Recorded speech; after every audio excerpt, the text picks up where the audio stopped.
Number one are the beaches. Now, a lot of people might think Hong Kong is just, another city like Shanghai or Beijing, where it's just all gigantic skyscrapers.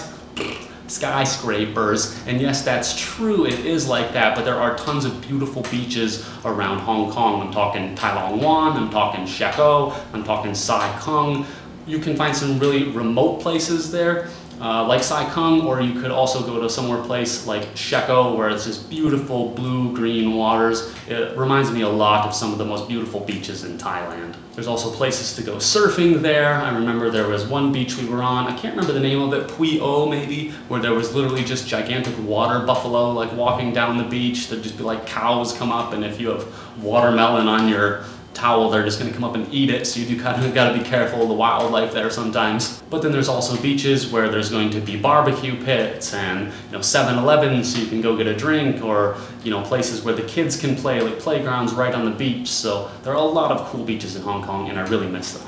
And some of the beaches you actually have to hike to if you want to get to them, and that's one of the things I miss about Hong Kong as well, is the hiking. During the time that Great Britain owned Hong Kong, they put in a lot of hiking infrastructure throughout the entire country, so there are a lot of places where you can go on just some gorgeous hikes. There's a place I love to go called Monkey Mountain, where of course you can just find a whole bunch of monkeys. They're all over the place, it's really cool. If you're hiking out to Sai Kung, that beach that I mentioned, there's actually like I think 4 beaches out there, and there's a bunch of different hiking paths to get out to them. It's really secluded. You can go through like a couple-hour hike through the jungle, through the mountains, and it's just absolutely gorgeous. I've seen all kinds of creatures out there. A red-necked keelback, which is a super poisonous snake. I almost stepped on a Chinese cobra one time, came about that close to my boots, scared the bejesus out of me. But man, there are some really cool places in Hong Kong that are way outside the city, and it's great for hiking. Another thing I miss about Hong Kong is Club 7-Eleven. Now, it's not actually a club, it's just 7-Eleven, just like you're used to in the United States, but people in Hong Kong call it Club 7-Eleven because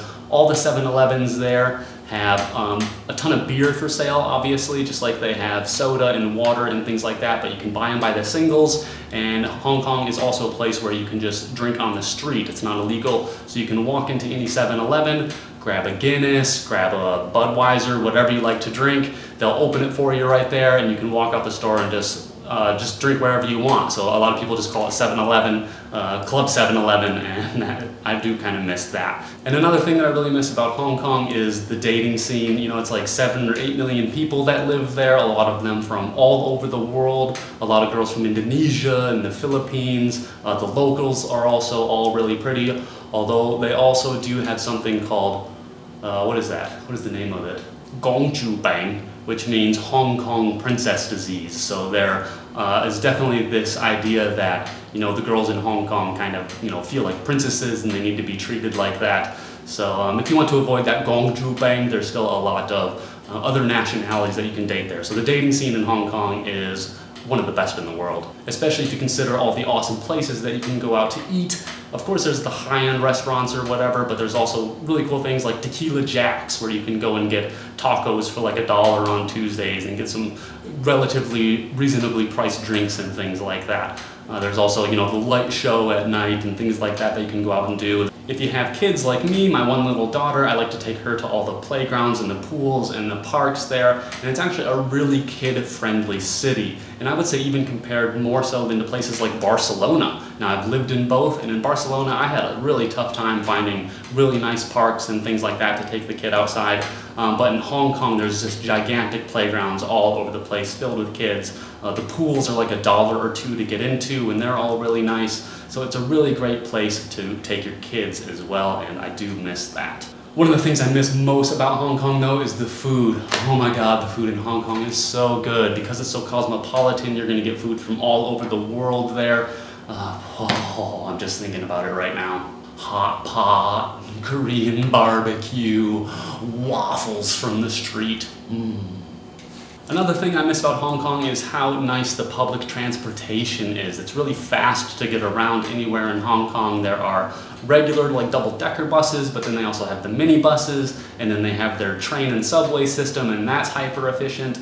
It's actually one of my favorite places to live in terms of public transportation. Absolutely, it puts the public transportation that we have in the United States to shame. I mean, it's just like if you compare New York City's or Chicago's public transportation to Hong Kong, I imagine that's probably what Hong Kong looked like back in the 70s or 80s. I also miss all the really cool cultural things that you can go do there. For example, there's Phnom Penh where you can go, and there's like a really tall Buddha that you can see. That's a really cool place. There's also the Qilin Nunnery and stuff like that. Just gorgeous places. The 10,000 Buddhist Monastery. Awesome places that you can go check out that are just really old and awesomely designed and just super peaceful, even though you feel like you're in the middle of the city, of course. But then there's also things that will remind me of home. For example, they have their beer festival every year and an Oktoberfest and things like that. And actually the first time that I went to their beer festival there, I think it's called like the Hong Kong Beer Festival maybe, they actually had a brewery that's from Grand Rapids, Michigan called Founders. Founders was in Hong Kong, so that was really cool to see them there because I've been to the Founders brewery a couple times. You know, I have family down in Grand Rapids, so it's really cool to get that taste of home while you're in a place like Hong Kong. And of course, for me personally, the thing that I miss the most about Hong Kong is the family that my daughter and I have there. She has her Chinese grandparents, she has her aunts, she has her cousin there, and I really miss spending time with them because the people in Hong Kong actually spend a lot of time together as families. I mean, every single weekend I feel like the whole family, the whole Chinese family would get together and we would go out and do something. We'd hike to Monkey Mountain and go barbecue, or we'd, you know, go have dim sum breakfast and then spend the day together, going out to one of the islands and hanging out on the beach or something like that. So I really miss that family experience that you get, because here in the United States, it just feels like everyone's so busy all the time. No one has time for each other. They get excited for Labor Day or Memorial Day when you get one day off to spend with your family and friends, something like that. Whereas the feeling in Hong Kong was much more like every time you get time off, you bring the family together, and I really miss that experience.